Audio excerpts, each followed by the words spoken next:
Welcome to the second Creative Communities workshop. I'm James Higgins, and I'll say I'm not going to speak for long, but I'll talk for 5 minutes or so about the project, about the workshop, and about what's going to happen over the next couple of days. It looks like a long script, but it isn't. So yeah, thanks very much for coming. It's really good to see you all here, and to actually there were a lot of emails written for this workshop. It's nice to see that they actually end up with real people in a real space. So I'll just say a little bit about the background to the project and about the workshop. As you probably all know, a lot of intellectual work has been done over the last 3 decades or so in challenging and complicating ideas of what creativity is in the arts and in literature. And perhaps a lot of that work is focused on the sort of history of the late 18th and early 19th centuries. Rightly or wrongly, they tended to be linked with the development of an idea of individual, inspired, solitary genius. That was always a sort of myth, I think, constructed sort of after the fact, but nonetheless that's been quite a powerful myth over the years in historiography. The Creative Communities Research Network contributes to this sort of ongoing process of redefining the history of creativity and the history of ideas of creativity, I suppose. It builds on long-standing interests of myself, John Whale, and other people at Leeds, such as David Farrer. It aims to investigate ways in which creativity might be understood as a communal process rather than an individual one. And although it does this through historical case studies focused on the late 18th and the early 19th century, it also aims to be self-reflexive and to consider the creativity or otherwise of present-day communities. So therefore we've tried as much as possible within what is a relatively small-scale network to be outward-looking, to include people from lots of different sorts of institutions, including institutions beyond universities. Creative Communities I quite like as a title, and I think it's the sort of title that funding bodies like as well.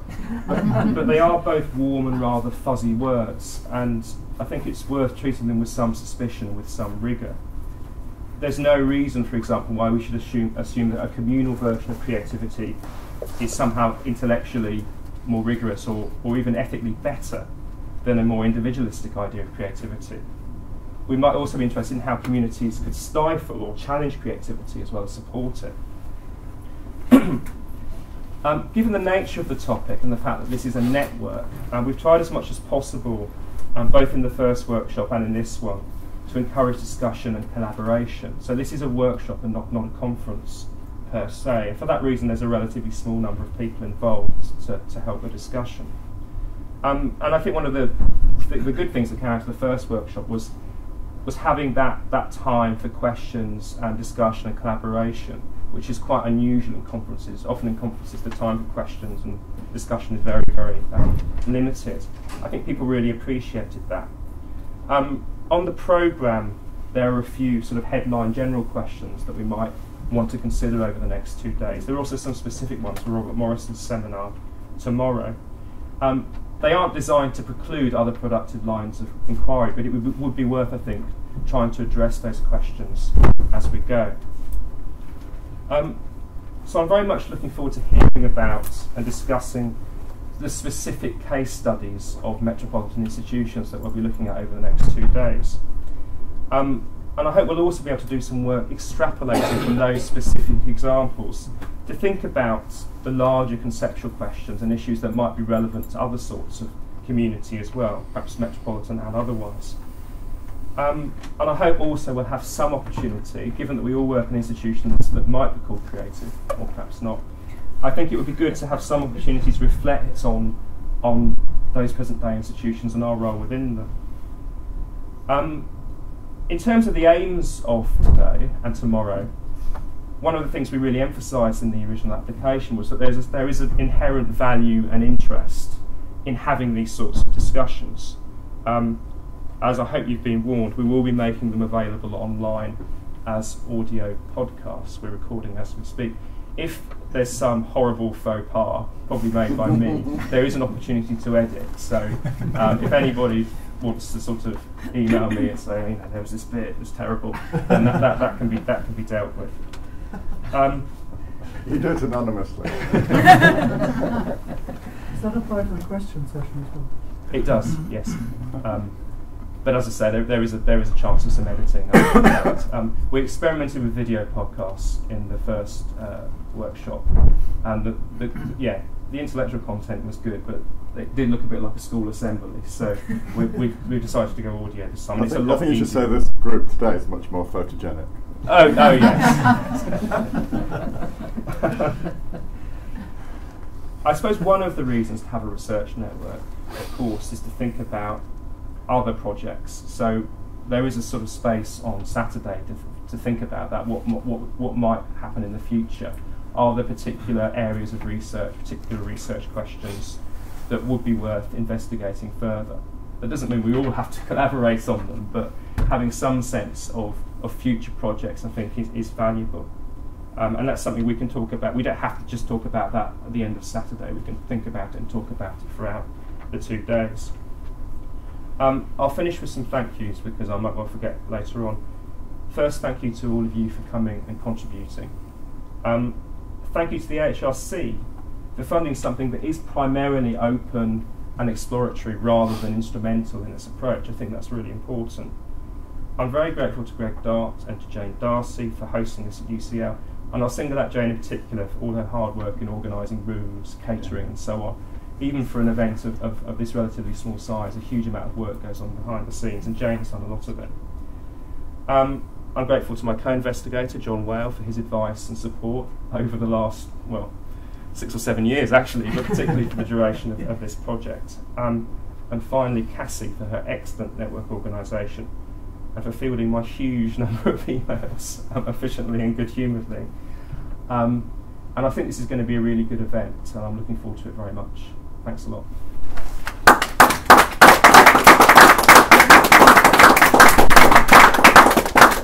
Did you want to add anything?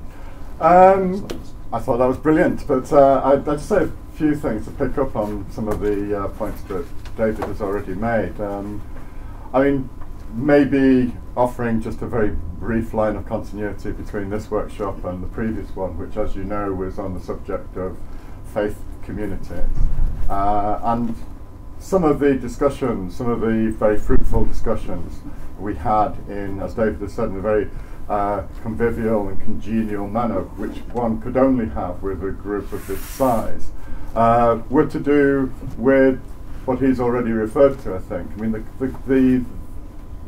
the opportunity for us to reflect not only on this particular historical period, which we have invested in quite heavily as intellectuals, but also to provide us with an opportunity to reflect on our labour as intellectuals in the particular funding and higher education context in which we're now situated. I think it made us reflect on the nature of labour and different definitions of work and how they have, within the historical record, been construed as creative or not. I mean, I'm being deliberately provocative in using the word labour and the word work there, which often words which are very often not necessarily associated with creativity.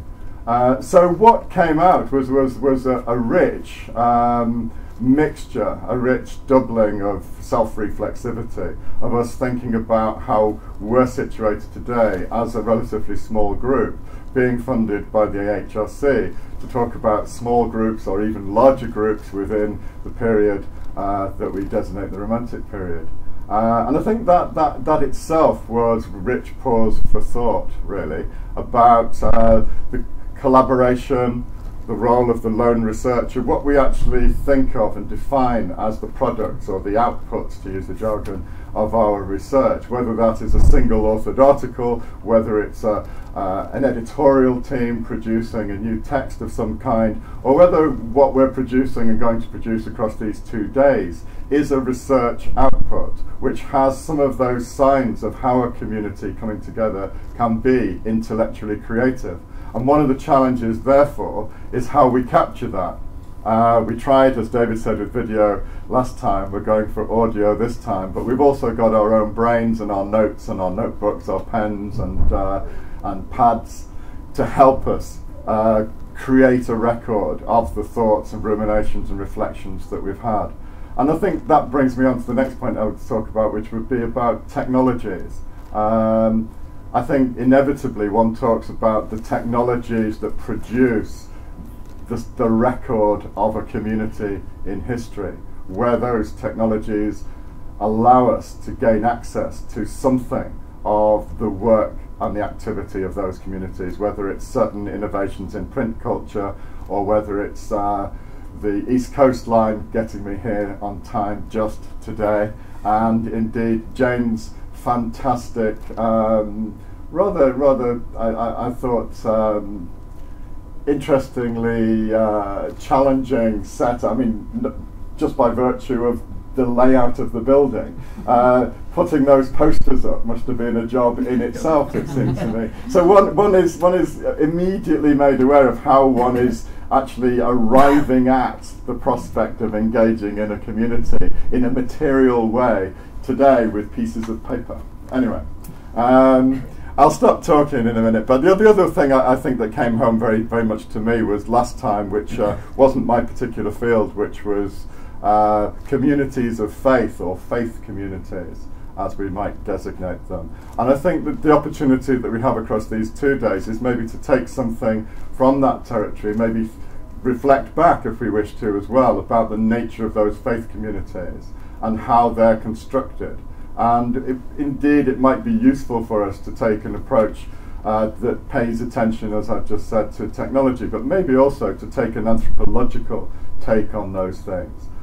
So maybe there isn't a difference between explicitly faith communities and those communities that depend upon certain kinds of conventional assumptions and certain different aspects of the sacred, say in the publishing house or in the mechanisms of publishing or in a group of friends. Certain things there will be sacred. Certain rites and conventions and assumptions might equally take place to constitute those assemblies or those meetings or those communities, if that's the word that we want to use.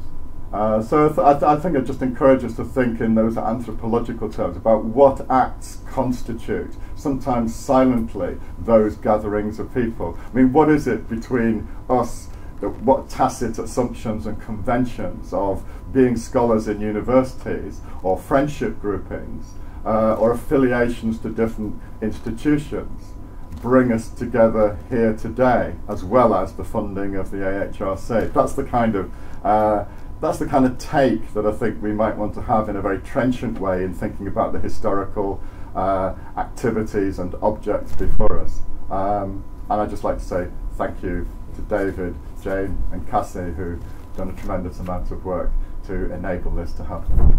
Okay, thanks.